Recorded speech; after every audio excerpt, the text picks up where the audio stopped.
Happy Saturday. Everybody had coffee yet? Okay, good. I can't tell you, well, first of all, I'll tell you in a little bit, I already broke one of the rules that I was going to try. So that was quite an introduction. Thanks, Karen. I'm thrilled and honored to be here with you today, to hear your stories and to share mine. When I turn this way, can you guys hear me? Okay.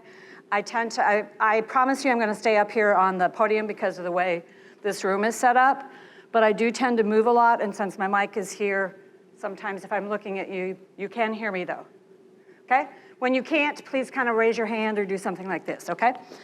Anyway, I'm just generally grateful to be here today. As Karen said, I almost said no because I promised myself when I retired that I would not say yes to anything for 3 months, and Karen called me in February. So this is kind of behind the 3 months, but the agreement to do it was a lot before that. So what's interesting to me is as I prepared this keynote, I realized how many stories I actually have.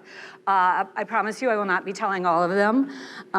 In fact, I was tempted to call the planning committee and say, could we just put armchairs out here and some, beverages of choice and snacks, because I want this to be like we're sitting around talking with each other, just a group of friends talking with each other. And I hope that's what it feels like for this next hour. But I didn't do that because I knew we couldn't afford that. And I wasn't sure what your beverage of choice would be. So many of you may know me from my work at the Department of Ed. I was there for, over 25 years, close on 27 years. And some of you may know that I am the older sister of Peggy Guy, who was born with Down syndrome. In recent years, I have found myself sharing more of my personal life in my professional life than when I started. But for most of my career, I did keep my personal parts of my life separate, or at least fairly quiet. Not because I wanted to keep them private, but because I wanted to honor, and I didn't want my story to overshadow the stories of the people I was working with. So parents, students, fellow colleagues and coworkers, as a university professor, as a technical assistance provider, and as a State Department employee. But today is different. Today is the first time I'm really trying to tell the story of my private life and my professional life and bring it into one narrative. So as I prepared by the way, that is me holding my sister, in case you don't see the similarities in those two headshots, okay? So as I prepared, a few things stood out to me. First of all, I've been extremely lucky to work with very passionate, very knowledgeable, very experienced people across the whole part of my career, starting as a cadet teacher in high school. In Ames, Iowa, Ames High, anybody from Ames? Ames High, Ames High. Spelled differently, got it. So anyway, back to I wrote this all out because I knew I'd meander, so bear with me as we go through all of this. So first of all, I'm very, very fortunate for the stories I tell are because of the people I've worked with and the people I've learned from. Secondly, I apparently have more what my staff have called Barbisms than I ever thought I had. I'll show those in just a second. Well, you can see them up here. I think I should actually have a caveat on here that says, these are not necessarily things I made up. These are things I heard from other people, and I simplified to keep it in my brain. Some of these may be my own, but to let you know, I have a lot of these. I can't talk about all of these today, and so what I've tried to do is embed them into 3 personal, really core aspects of my being that I've held with me for way back since probably middle school. I certainly know I've been forming these 3 essential elements forever. The other thing I want to say to you before we get started, and this is the rule I already broke, is that if you've worked with me very much, you know that I get verklempt. Verklempt means overcome with emotion. It was interesting to me as I was looking for pictures that I found pictures of animals that seemed to show this emotion more than pictures of people. But I did find this one picture of Mike Myers in a Saturday Night Live skit. And that, unfortunately, is somewhat what I look like when I get verklempt. And because of Karen's introduction, I've already experienced it once today. So we'll see how I do. I'm going to talk about this later when we get to strategies. But this is something that happens to me quite a bit. And we'll go from there. Okay. So here's the first guiding principle that I have. And this is really at the core of all three of them. And it's the one I come back to the most. So, and that is do the best you can every day. Now, it's very important to know that best isn't constant. It isn't this thing that happens way out there. It's what you can do in the day. It changes in a moment sometimes. Right? Sometimes you're sick, or the people you're working around are sick. Or in these two pictures, you see the boy and probably his mom or his sister trying to put a puzzle together, and she's really almost doing hand over hand with him. And then look at his excitement as he got it on his own. Sometimes we don't have the skill or knowledge to have accomplished what we wanted to do, but in that moment we had the conversation, we were doing the best we could do. So I think that's a really one piece that I want you to remember as I start talking about do the best you can do every day, is that it may differ in the same day. And I personally love the last picture. Sometimes that's how I get up in the morning, and I don't feel, it might be 5 o'clock at night, it won't ever be 10 o'clock at night because I'm already asleep after that. But it might be, 7 in the morning when I feel like it's after already and there's a whole day yet to go through.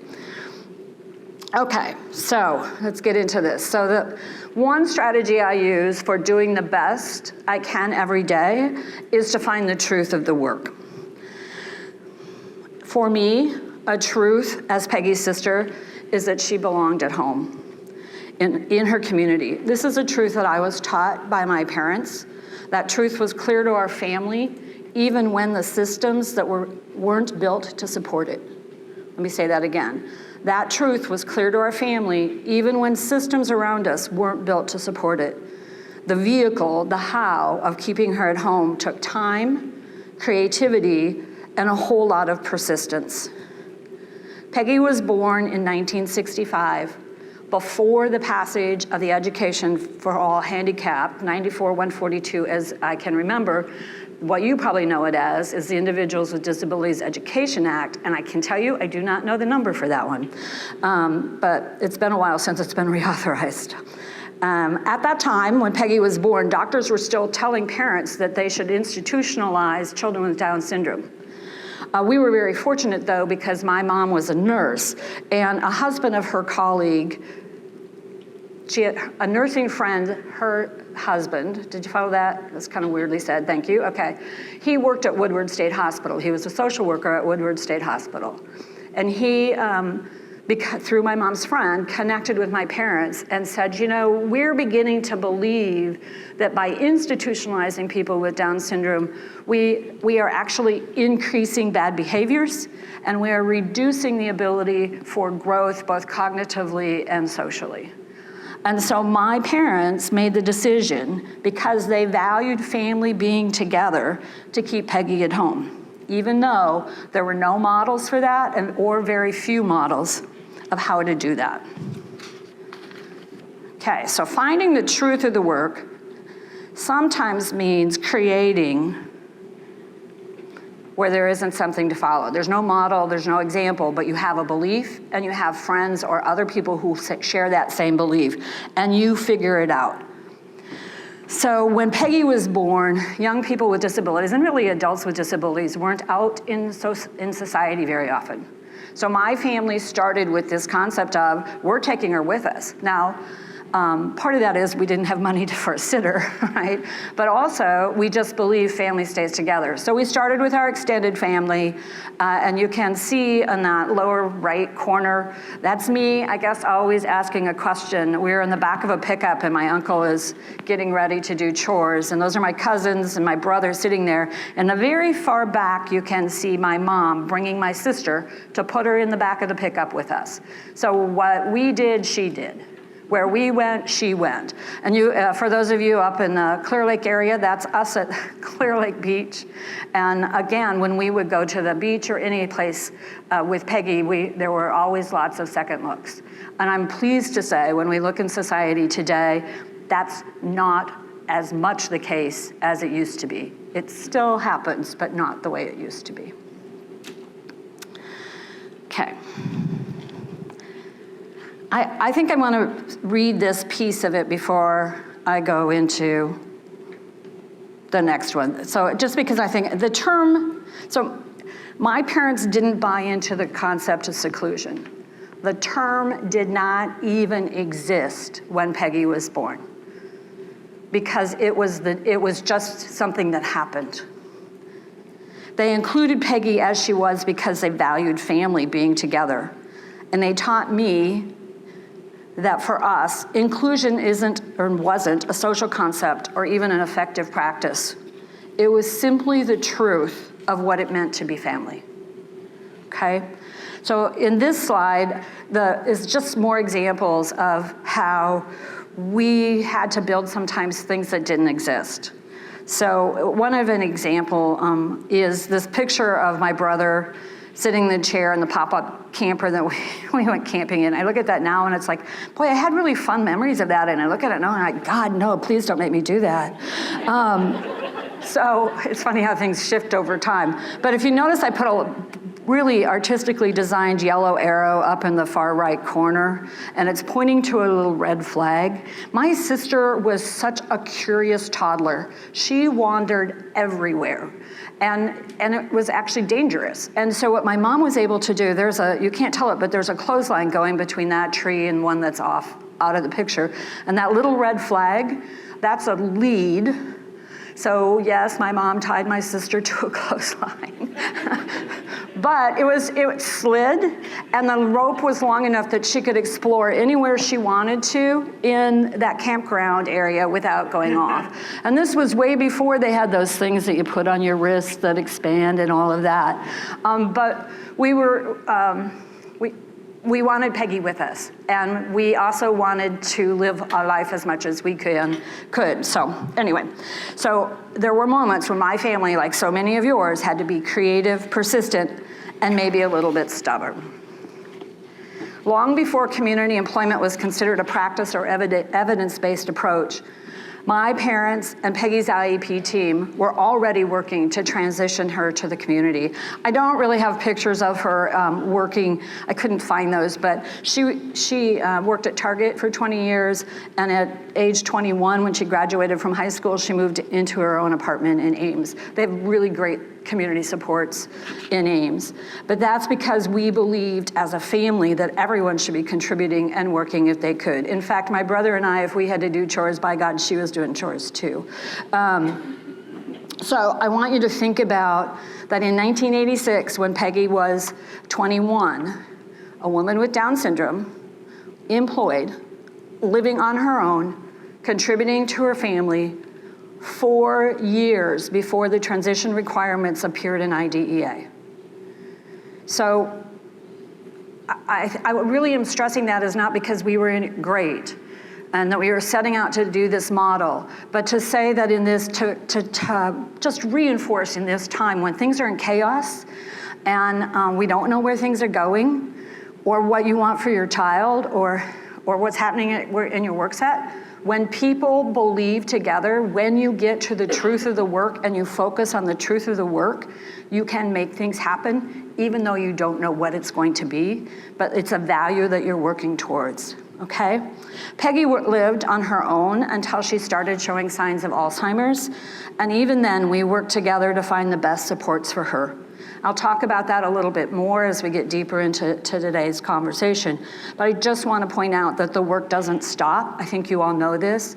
But I imagine there are times when you're like, when's enough? I need a break. It doesn't stop. It's ongoing, and it's a continual process of adaptation and support. Professionally, I've seen that the truth can be defined differently by different folks, and each of us, really. But the heart of it is the same.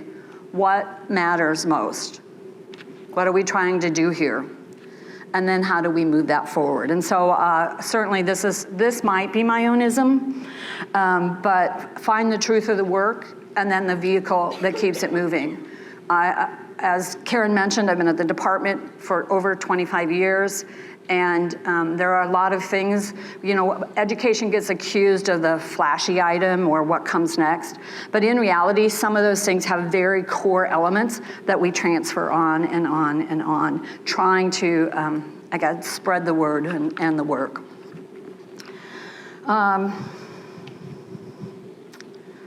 Just trying to see if there's anything else on here. I do want to point out, here's an example of it. So there was a time in the not so far past where the major and almost only emphasis in education was on academics. I think, really predominated in policy with no child left behind. That's probably a phrase you've heard. And it was hard for the department. The department itself did not really support community-based employment. Not that they opposed it, but there weren't a lot of actions or initiatives going along with that. And that's the area I was working in. And so what I knew was, we knew the core components of what it takes for individuals with disabilities to be employed in the community. And we tried to embed that language or those concepts in that academic movement using their terms. So we knew what the strategies were, but we changed the language or the label to match the vehicle of No Child Left Behind. I would say what we were with that is we were successful in not letting it die, so that when the next opportunity or influence came, we had still some infrastructure to build it up. And I know that we still have a ways to go in education and adult agencies and community services, but it's still there. And there are other things that have come and gone that have gone, right? So these stories matter because they're about finding the truth of the work. In both my family's stories, community inclusion, and my professional work, we saw a vision, we made adaptations, and we worked towards an outcome, even when there wasn't a clear path forward. In a time of uncertainty, absence, even disruption, that's the kind of approach that makes all the difference. And I wasn't gonna say this, but I have to. When you look at this slide, who would you say I identify with most? It's the little girl in the front holding onto the rail going, how the hell did I get here? And what are we gonna do, right? So while all those men up there that's the end of the train of a presidential campaign, they're looking pretty happy. She's not looking, she's like, what do we do next? So that's the person I identify most in this one. Okay, so that brings me to another strategy I use. So if you didn't see the video, this is a puzzle time. What is a 6-letter word for something most of us don't think we are? If you hate crosswords, I'm gonna help you here. Enough. We are enough. I am enough. And enough doesn't mean being able to solve world peace or cure an illness. I mean we are enough to get through a moment, to get to a better resolution, and to continue the truth of the work. I took this from a presentation I was at, and Dr. Levitt was the person who brought this forward. And way back in 2014, over 10 years ago, she said, in this day and age, in this place, we tend to be highly attuned to the things we don't have, the things we are not, and the outcomes that aren't possible, rather than focusing on what we have, on who we are, on what blessing the future might bring. I would say we're even further away from this than we might have been in 2014 for good reasons. So in order to think about what we have and to look at what's going here, I think our suggestion is to focus on abundancy, not deficiency. And here are the things for me and the ways that I do that. One, I'm focusing on abundancy. I focus on my self-monitor. So like, what are my tells? So here's a tell that I have. Tells are, for me, it's tells that show that you're getting overloaded, that you no longer believe you are enough, okay? One of my tells when I'm pushing too hard or not, or a couple of them, when I'm pushing too hard or feeling not enough, I curse at traffic. I don't curse normally, but when I start cursing at traffic, I know there's something going on someplace else, right? That has nothing to do with what's outside the car. I also perseverate on everything I did not get done. So instead of looking at, here's what I accomplished today, I look at everything that's still on my list, or things that didn't go quite right. I also stop cooking and ordering out. I start ordering out instead of cooking. Those are easy, simple little tells that tell me that I'm beginning to believe I'm not enough. And so what I've tried to do is to learn, this is behavior 101, right? Try to figure out your escalating behaviors and stop it before you hit somebody in the face, which I have never done, ever. Never. Okay. The other thing that I have on here that helps me in these situations to remember that I am enough is that I know my buttons, or I know a lot of them, right? The biases that trip you up. So here, I have a ton of them. We'd be here for the rest of the day. You would all be sleeping on the table by the time I finish them. But I'm going to share one, and that is a really simple one, and it's a really stupid one. If I meet somebody, especially when I meet somebody for the first time, if they use the word kiddo, I have to have an internal dialogue with myself to look past and look for their real characteristics than rather what I think that means about them. And I don't know why. I don't know if there was somebody I met when I was younger who used the word kiddo that had these characteristics and I completely apply them to everybody. But if I hear the word kiddo from somebody, I have an internal dialogue. And again, that's a low-level one. There's some that get bigger than that, okay? Okay, the other one on here that I want to talk about here is give grace. And I have time for a really short story. I have a friend who worked at 3M. She was one of the first women chemists hired at 3M. And during that period of time, some of you may have experienced it or know what I'm talking about, but she experienced a lot of sexist bias. And I don't know about you guys, but you know how you're in a conversation with somebody and you walk away and you go, God, I should have said this, or I should have done that, or I was in a position when I worked at the University of Minnesota where that was happening a lot for me. And so I talked with her I was actually venting, and she said, here's what she learned is, if it's true, if it's a real pattern, you're gonna have another opportunity to say that. So don't beat yourself up that you didn't do something, but think about when it happens next time, what you're going to do. And boy, that worked a lot. Because sometimes it wasn't a pattern, it was just a misstatement. Okay, the other thing, I know that I'm enough, but that doesn't mean I think I can do it alone. Okay? I'm an introvert.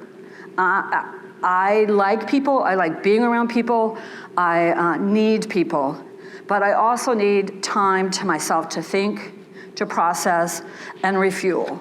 And everything I've ever accomplished has been done with a team of people, with others. And with all those things that demand our time, all the work that needs to be done, with fewer and fewer people to do it, I try to be a collaborative partner in everything I do. And sometimes that means practicing or building good relationship skills. I will admit I absolutely stink at formal thank you notes. If you've ever gotten one from me, it's a rare occasion. But there are other skills that I've really improved on over the years. And for example, I really do consistently try to balance listening and talking. If I notice that I'm talking more than anybody else in the meeting, something's wrong with that. I have an internal dialogue with myself again about why is this happening and how can you change that? And things seldom go well if I'm doing all the talking. I hope that doesn't apply for this keynote session, by the way. Good relationship skills help when trying to build both internal and external support. So here's another puzzler for you. What's the difference between people who are optimistic and those who are hopeful? Think about it. Got it kind of in your head, got an answer? Optimistic people believe if you work hard enough and long enough, it will turn out the way they want it to. Hopeful people believe if you work hard enough and long enough, it will turn out for the best. So this is about people with agendas who don't listen. And sometimes it's really about just being open to where things go, trusting the process. And so, of course, I surround myself with hopeful people. I know that when I have the right supports, the right community, and the right tools, I am enough. But many times, however, those supports, as we know, are hard to find or seem too hard to influence. And I have a number of strategies I work through to do what goes next, or to share, to work through this when this happens. And I think the one I want to share with you, I don't want to go through all of those, but the one I want to share with you that has the biggest leverage when I get stuck here, when there isn't enough, or I feel like there aren't enough supports around me, is to go back to what's the truth of the matter. And when you go back to whatever truth you're working on, then you can find others who share that truth, or you can talk with people to help them understand and maybe can also believe that. So here's the place, this could be a topic on its own, and I think it probably would be more of a panel discussion. When Peggy developed Alzheimer's, we were really lucky to have support. She was and Alzheimer's runs in my family, so we saw it happening early. We saw the cues, and Peggy herself understood that things were not, as she said, my head not right. So we were able to move her from her apartment where she lived on her own to a group home in Ames, and so then she lived in the group home for a while. But what I found was, as she started losing more and more skills, our staff in community settings are trained to teach independence. And so when people start losing skills, we're not ready. Our adult system is not ready for all those people with disabilities who've been living independently in the community. They wanted to teach her how to use a spoon. Well, if you've ever worked with anybody with Alzheimer's and you start saying, here it is, what's this? That increases their anxiety, right? That increases, Peggy never was aggressive, but she would get more verbally aggressive or distraught with those kinds of pressure, as does anybody with Alzheimer's. So we found that the best we could do was working with the elderly services and kind of create those on our own. So professionally, an example for that, I told you about the time when there really wasn't a lot of push of the department for supported employment or supports around supported employment. So we worked really closely with our VR partners who took up the slack on that, right? We really pushed a lot of things out through VR. So it's just finding different ways, the different vehicle to make that happen. And lastly, this is my last strategy that I say a lot, and I've been told that this shows my age. So any of you Clint Eastwood fans, you may know one of my favorite movies is Outlaw Josie Wales. And I apologize, this is not closed captioned. So if you need closed captioning, we did put a little script on the table that you can look at and read if you need that instead. And let's see, the magic. Did it go? Did it go? No, hold on. It will. It will. We had it going. Yes?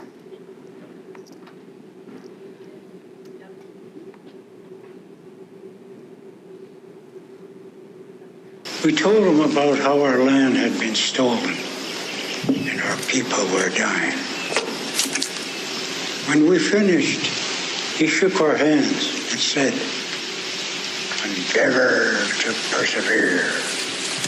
They stood us in a line: John Jumper, Shirley McIntosh, Buffalo Hump, and Jim Buckmark, and me. I'm Lone Waddy. They took our pictures, and the newspaper said, "Indians vow to endeavor to persevere." We thought about it for a long time. Endeavor to persevere.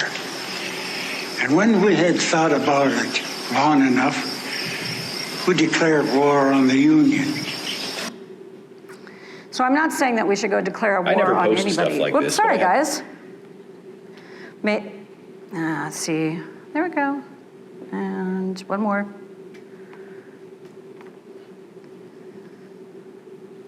I picked up the wrong one. But easy to do. So I'm not saying that we should go declare war on anyone, but there's a couple of things I want to point out for that. One, I endeavor to persevere. Sometimes when something you've really been working hard for, it seems like you hit the wall.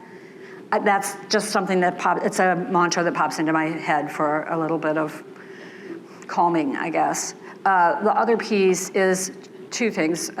Did you notice Clint Eastwood's reaction while he was talking?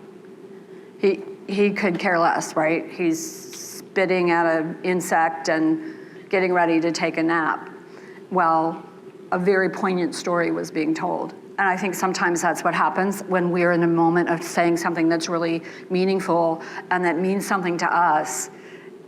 It feels like nobody's listening. But it doesn't matter because they endeavored to persevere. The other piece is the ending. I almost cut off and then I decided to leave it on, is that the only way, if you're going to war, it's because you've re-examined your truth.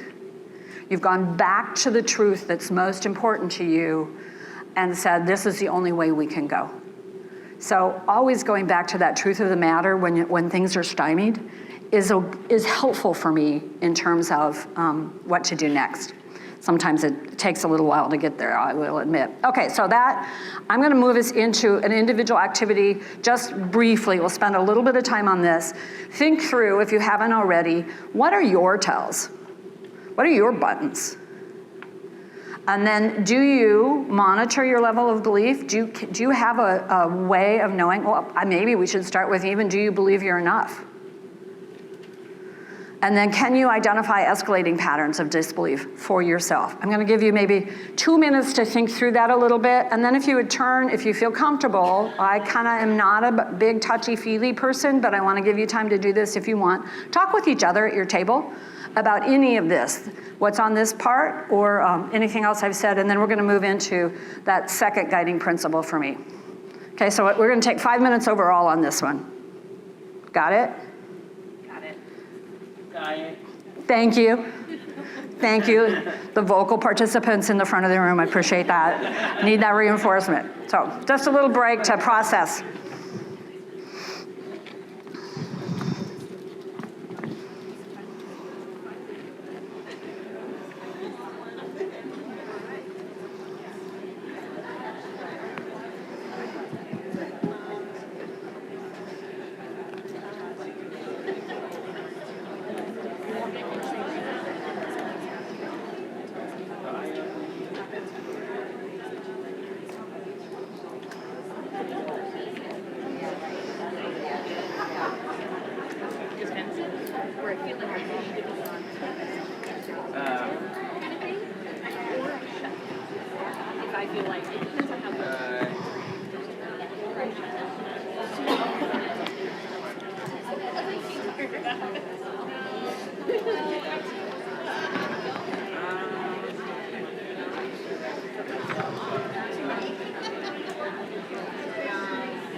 Okay, people will come back for a second.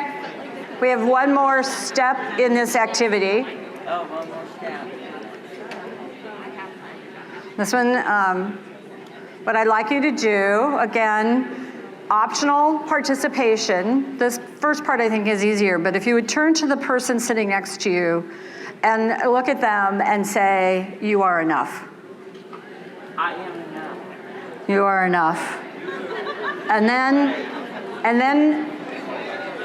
if you have a phone with you, if you pull the phone out and put it on selfie, like you're gonna take a picture of yourself, because we all love doing that. Well, people in my generation maybe don't like it as much as people in other generations, but selfie. Put the phone in a place, look at yourself, say, I am enough. And then if you're willing, and I hope you are, I hope you took a picture or take a picture of yourself. If you use this QR code, you can upload this and we'll make a collage of everybody here because together we are enough. And then if you have any problems uploading that, Kelly, will you raise your hand? Kelly is the master of the technical getting this to work. If you upload that, we'll come back and share it with you at the end of the day, okay? Thank you for humoring me on that piece of it. I've gone through this. You know, I practice this a lot, and I got it down to an hour, and now I have 2/3 of it left for the next 15 minutes. So I'm gonna cruise through this. I felt like I knew we would spend more time on that first part. So the second one, the guiding principle I have after do the best I can every day, is to try to do no harm. Barb, can you go back to the QR code? Yep, thank you, I can. Everybody got the QR code? Raise your hand if you need help.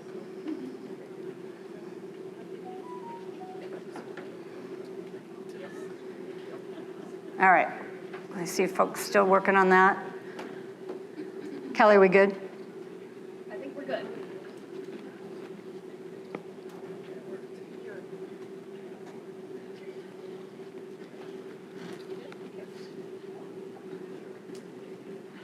Good? All right, go on. All right, try to do no harm. And by harm here, I'm really talking broader than what we think typically in terms of harm. But I want to say that this is a principle, this is a key principle at the heart of how I approach my work. Relationships and even my internal dialogue. It's about being mindful of our impact on others, knowing that our actions and words can either lift people up or leave them feeling diminished. And I also mean this do no harm in terms of whatever the truth of your work is, right? Edie and I had a conversation last night. This really came into play on it. We talked about something 10 years ago, and last year it finally happened because there was just things that needed to be in place that we would have harmed this outcome that she and I were hoping to have. Okay, so this slide I'm not going to go through in the sense of time, but I just want to point out there are all kinds of ways you can hurt yourself or cause harm. You can cause harm to yourself. I honestly don't know if that second picture on the top right, if that boy has hurt himself, if he didn't get the ice cream he wanted, if this kid that's standing there is trying to help him, or if he kicked him. But somehow harm has happened, right? And it could be even in relationships or with a coworker, not trusting each other, or it could be physical, or it could be harm that's as broad as something as hurting the environment or a larger global concept. So one of the things I would say is to practice civility. even when others don't. This is really important to me, whether it's through an email or working with, I think in our work and the things we do every day, it's critically important when we're working with people who are often marginalized or misunderstood, whether they are individuals with disabilities or people who are trying to navigate the complex systems that we have set up. I don't know about you, but it's pretty hard to be civil when I've done trying to get the Metronet to work, to report an error, like how long are you on the phone?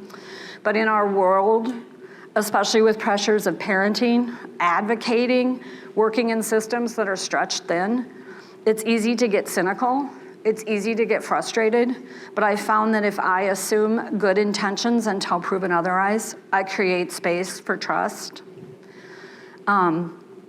I talked a little bit about this in terms of addressing personal biases and recognizing when they may, for myself, or did not influence me.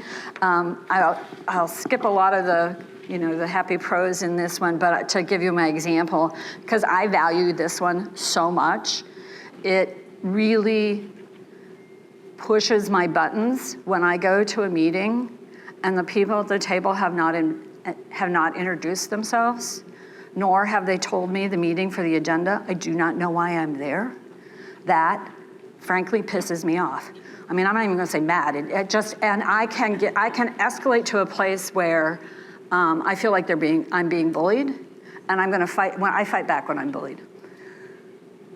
That derails meetings so quickly, and it also, in their eyes, I now am a problem.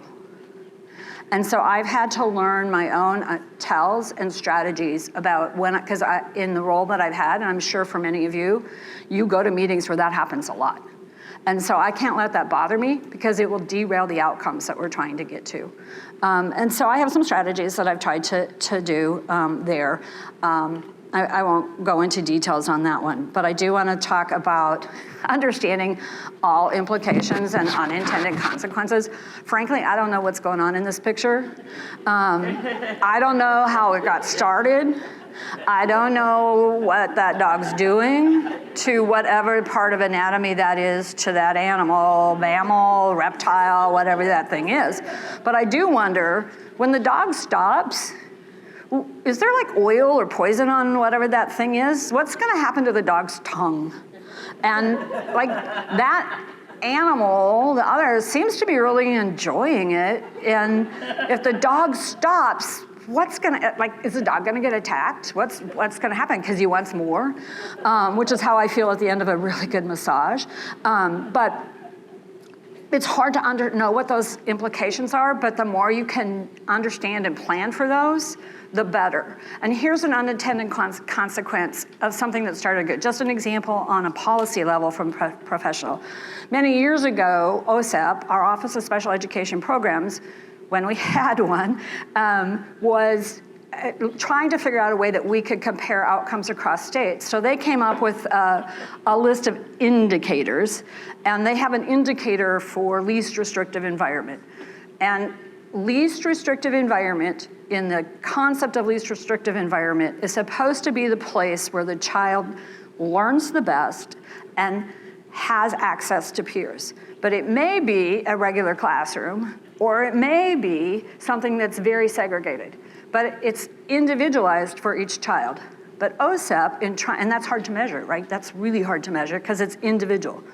So OSEP said, we're going to just measure and report on percent of time with peers.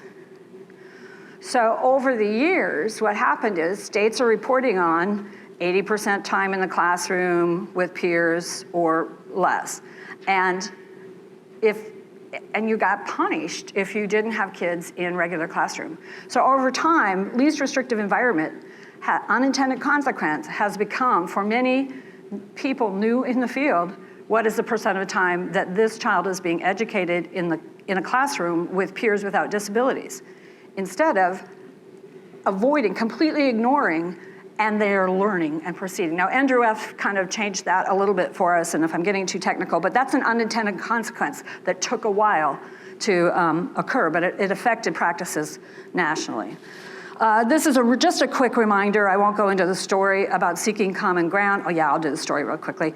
I remember as a teacher, I had a student that I really thought would flourish in the environment when she graduated in community living setting and working in the community with supports. Her parents wanted to keep her at home. Seemed to be very different. Her parents didn't even want to tell me that because they thought that was, I wouldn't like that. But over time, we talked together, and what we recognized is we both had the same thing in mind. We wanted Galen to be happy and active. And what we learned was, if she learned work skills, if she learned grooming skills, she'd be able to stay at home longer without having extra outside help, because her parents were a bit older. And she would be happy and engaged, which is what all of us wanted. So, but it took conversation to get to that common ground, to get to that shared truth. So the other piece that I really have to talk about a little bit right now, I know this doesn't make much sense to you, that picture probably, but it's an acknowledgement of that I'm of a generation where technology and social media is unlike any I've ever experienced, right? I still remember landlines, not landlines, but party lines, where you shared your phone with 3 or 4 other places, let alone one in my hand that I'm talking with the world, right? And so I know I use it differently. But I will say that I have, I've experienced recently times where I've been at meetings where people have used their phone to secretly record conversations and then post things out of context on social media. And I don't think that's a good place for trust. I think that's the way that you destroy trust, and it's really hard to rebuild it when you don't have it. So I know that it curtailed my conversations in the future. I like to be really authentic and open with people, and if I can't trust you to understand that I think with my mouth, then I can't do that, right? And so that inhibits our ability to get to a good outcome. We can get there, but it's harder to do. Okay, so that's enough of that lecture, okay? I won't go through this one very much. Other than, it's really hard not to do this, but whenever possible, never, ever, or at least try very, very, very hard not to communicate when emotional, unless you're absolutely having some fun with whatever these ladies are doing. I've told you I get verklempt. I haven't gotten there yet in this one, but I might get there yet. When I get there, I have strategies. So again, I've identified some of those escalating feelings about when I'm starting to get really emotional. So in my head, I do some things like, okay, it's not about how I'm saying this, it's about what I'm saying. So for example, just to define verklempt, anybody's ever been stopped for a speeding ticket? Again, that makes me really mad. And I have had occasions where I'm really mad, and then I start crying, and then that makes me madder because I think the person, usually a man, is thinking, here's this woman, she can't control her emotions, and she's crying thinking she's gonna get out of this ticket, which it isn't. I'm crying because I'm mad that I'm crying. So anyway, I've learned to try to really focus on the moment, right? Somebody told me this once. They said, breathe with your heart. And honestly, I don't know what it means, but I know when I say that, I actually do something different with my breathing. And it does help tamp my emotions a little bit. And then when it's evident that I'm not going to succeed at mitigating the emotion and the tears are starting to come out of my eyes, and it's an appropriate place I can say to the group, I just kind of shrug it off and say, here's this quote from Toni Morrison. She was describing about this character, and she was so full of the spirit, it seeped out her eyes. And then that makes me, I don't know, we can laugh it off and we move on. So these are things I've done for myself. I'm just using it as an example for you to think about where your buttons are, where your behaviors are, and how you might be able to monitor those.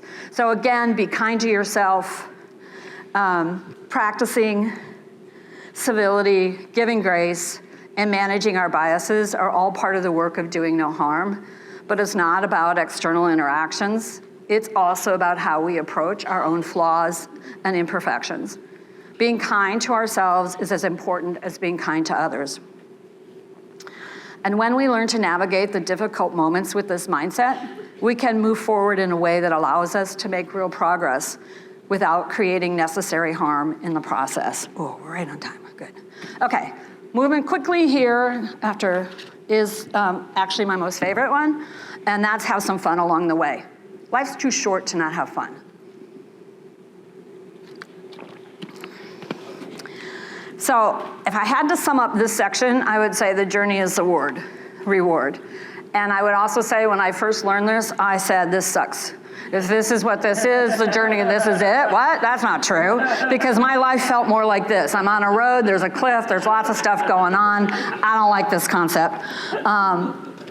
But in reality, once you do recognize and say, hey, yeah, you know what? The journey is the reward, and we need to take some things on, it helps. Because instead of being focused on my goals, on just really getting everything perfect, it took me way too long to recognize that this is okay.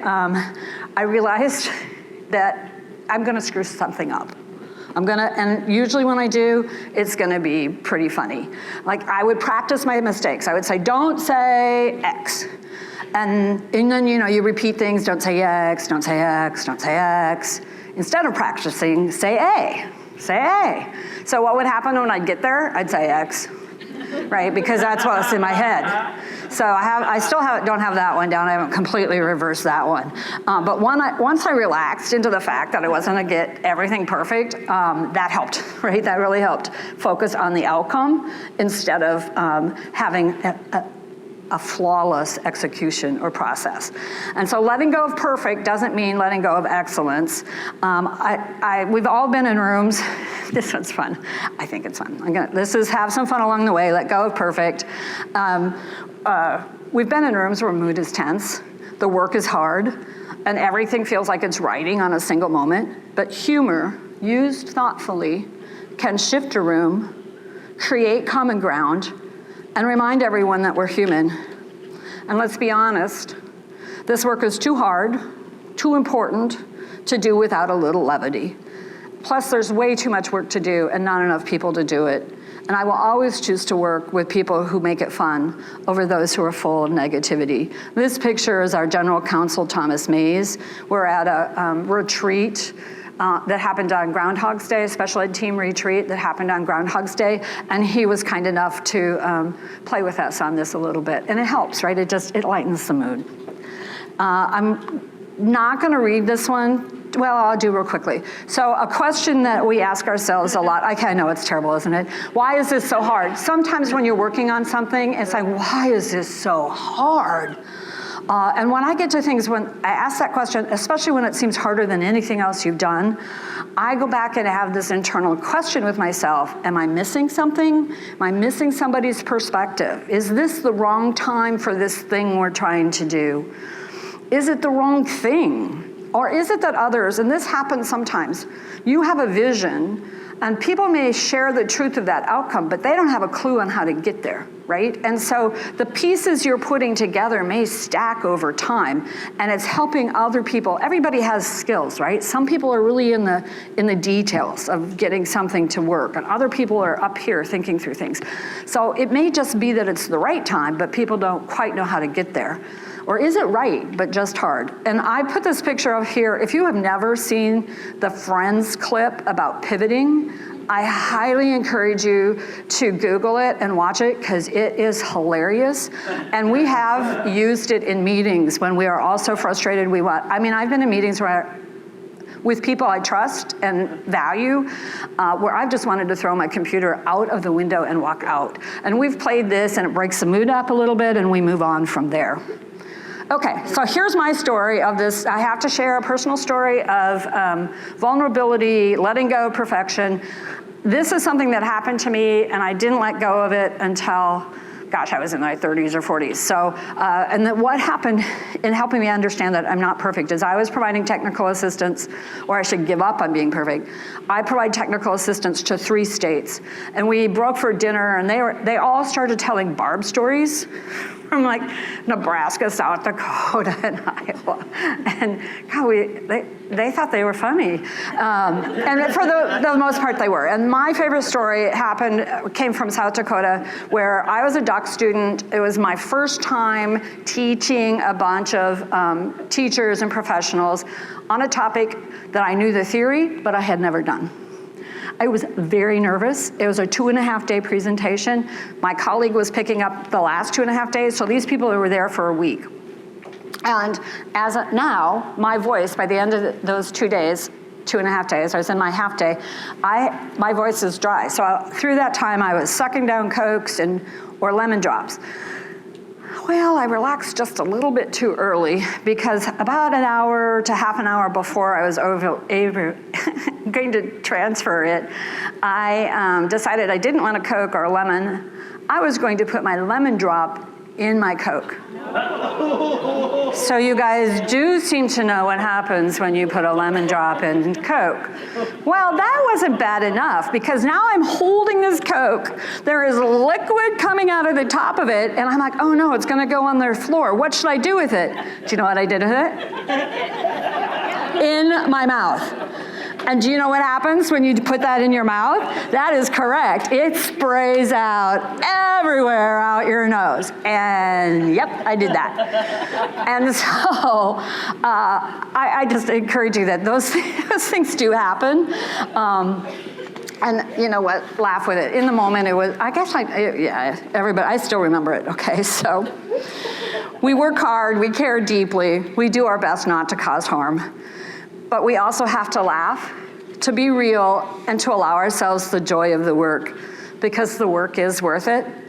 And the journey is where the magic happens. So I have to close. I would just leave it there, but I think it's important to talk about how does what I've just been talking about, what does this all mean in a time of disruption, especially in a time of disruption. And the truth is, we're living right now in a time when disruption is no longer the exception. It's the landscape we live in. And in that landscape, clarity matters.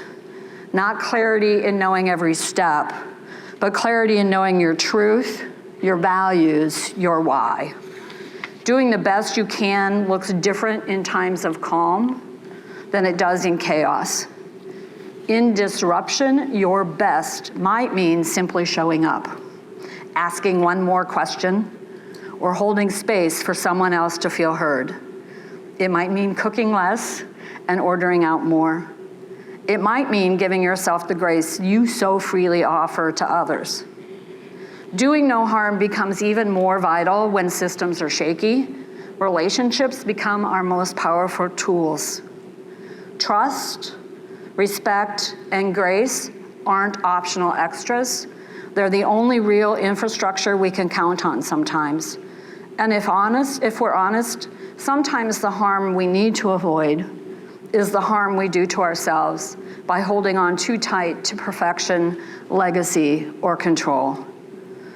And maybe most importantly, disruption reminds us that joy isn't a luxury, it's a necessity. Finding the moments that make us laugh, even if it's because we shot cola out our nose in front of a room of professionals. And no, I did not even think to do that with you guys today. Or finding gratitude in the smallest corner of a tough day. Those moments are not distractions from the work, they are the work. You are more than enough. Not in some bumper sticky, what are they, emoji, surfacey affirmation kind of way, but in the way that you're here today on a Saturday morning.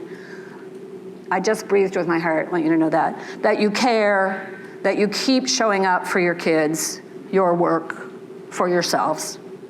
So I started this morning saying I hope that this felt like a conversation between friends. So let me end it that way too, with very deep thanks. Thanks for your attention, your energy, and all the stories I know each of you are carrying. I hope this morning felt like something more than just a keynote. I hope it felt like community. I hope you'll continue to experience community and connection throughout the rest of the day. I believe at the end here, you may leave once after a couple lines, or we will do a Q&A if you want to stick around for a little bit. I'll see you back here at the end of the day to close out, and I promise we will not sing Kumbaya, but I'll have a few closeout comments. I'll be here the rest of the day. Thank you again for your time and all you do.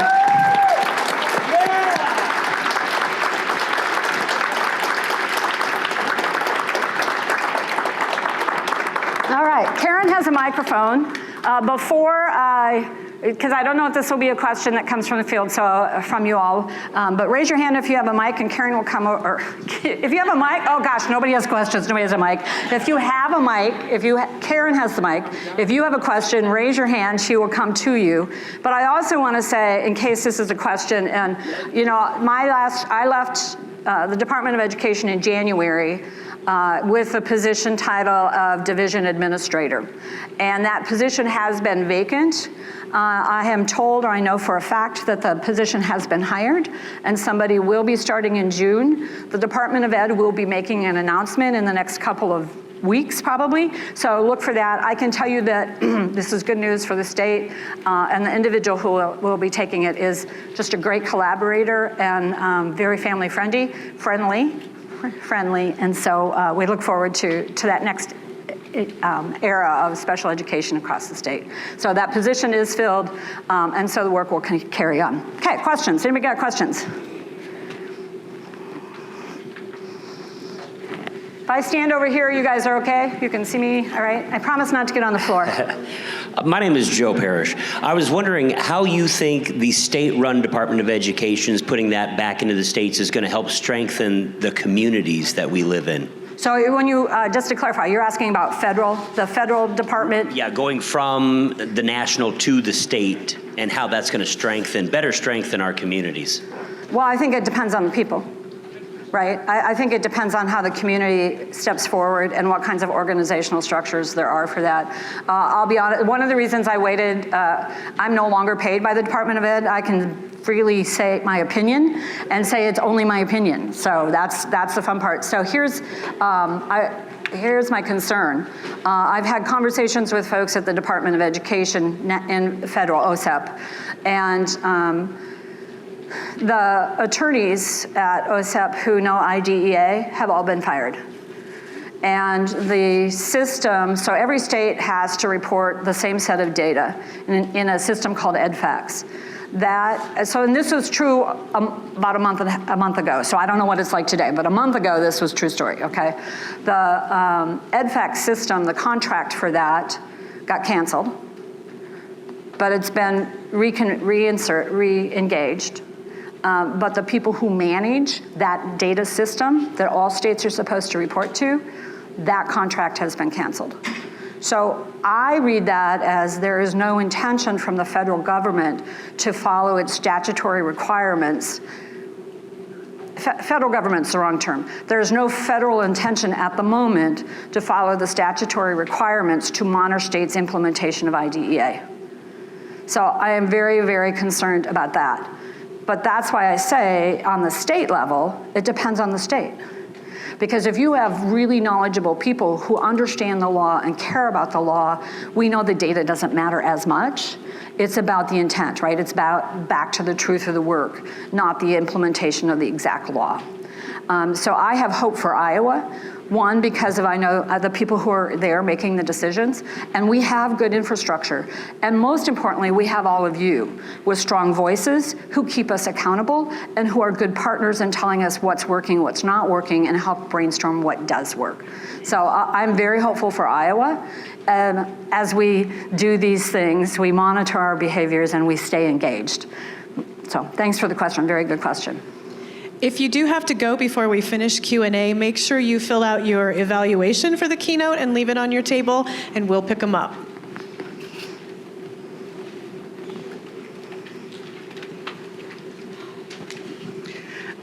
With all that being said, I keep getting back and forth different answers. If we need to file a complaint with the Board of Education about our school district, is there any point? I've heard that there's no one on the other end to even investigate. I've heard no one's there to even receive it. like a civil rights complaint, our civil rights department, or who we report to as the Kansas City office, is no longer. You send something, I think it's to Chicago, they send it back saying it's not their jurisdiction. So I'm just kind of confused. I don't know which way to go. Yeah, I think it depends on what your topic is, the area of complaint. So we have always said a complaint to OCR, the Office of Civil Rights, always takes longer than a complaint that's followed through due process of IDEA.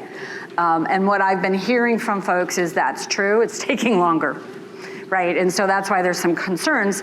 I mean, I think everything's smoke and mirrors right now, who knows? But my concern, if they were to actually transfer oversight of IDEA monitoring implementation to OCR, that's gonna slow it down even more, especially since we no longer have attorneys who are knowledgeable about IDEA.